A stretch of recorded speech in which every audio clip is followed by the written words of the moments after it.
We know that transatlantic relations have reached some of their lowest points over the past couple of years, whether it's in terms of economic and political relations, in the kind of US-EU relations, or when it comes to relations on security matters in the context of the NATO alliance.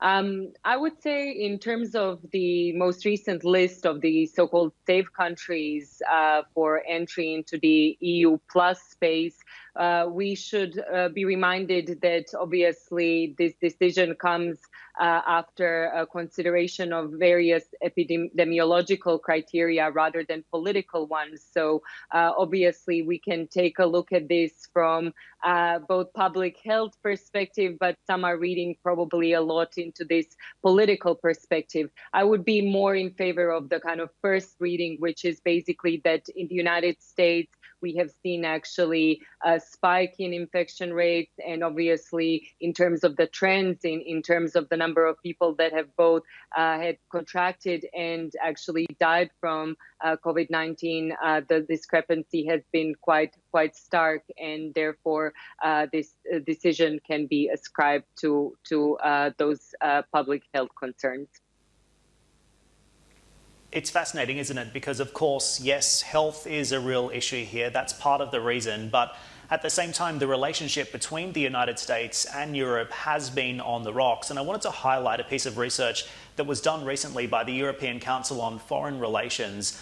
A survey that they conducted found that 60% of respondents in Germany, France, Spain, Denmark, and Portugal had all lost trust in the United States as a global leader.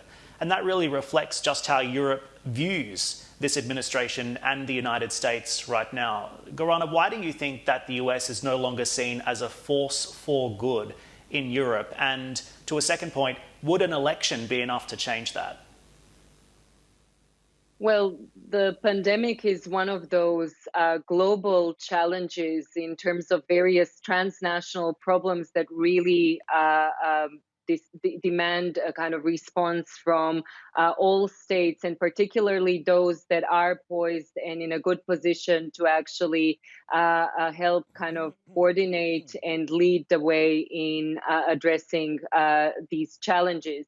Certainly, what we've seen from the United States leadership over the past couple of years has been basically this abdication of the role that the United States tended to play in various multilateral fora. So President Trump's kind of unilateral turn has been something that has chafed the Europeans, who are basically the kind of the primary, the supreme force for kind of multilateral cooperation.